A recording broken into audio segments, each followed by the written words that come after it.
Wow.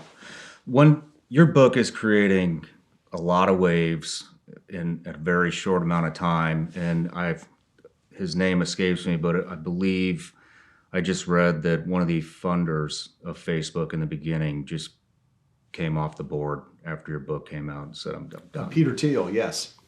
And he's been critical. I mean, I would recommend everybody go look at some of the things that Peter Thiel has said. So he was one of the founders of PayPal and Facebook. I mean, very, very successful, worth billions of dollars. And he's really called out Silicon Valley and said, why are you guys working with this brutal government? Why are you cooperating with them? Why are you enhancing their military?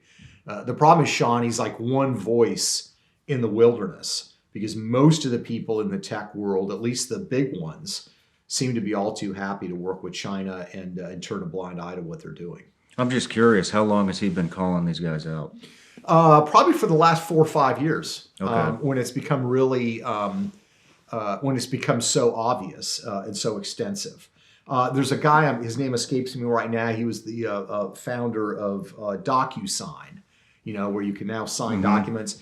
He's also been very outspoken about some of the things that's going on in Silicon Valley, but they're few and far between. And when you wed that with Wall Street, you've got two of the most successful, most prestigious, most wealthy communities in the United States, and they're all joined to the hip with Beijing in one way or the other.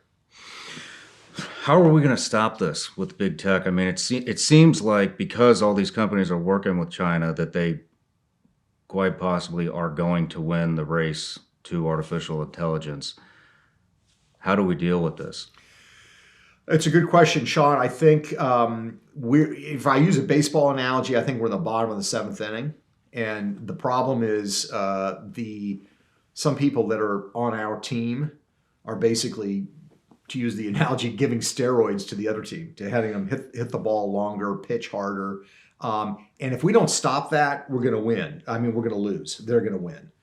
So the first thing I think we have to do is we have to call these people out and we have to embarrass them. There's a reason that they do the things that they're doing in the way they're doing them. So you're not going to see Mark Zuckerberg or Bill Gates come out and give an interview publicly saying how great China is. Now, some of them, when they go to China, will do that, and they don't think that people over here are going to hear it. So we need to call them out because they are embarrassed and concerned that word's going to get out on what they're doing. So that's the first thing we need to do. Second thing we need to do, though, is Washington, D.C., we need our leaders to pass legislation to ban cooperation with Chinese military entities.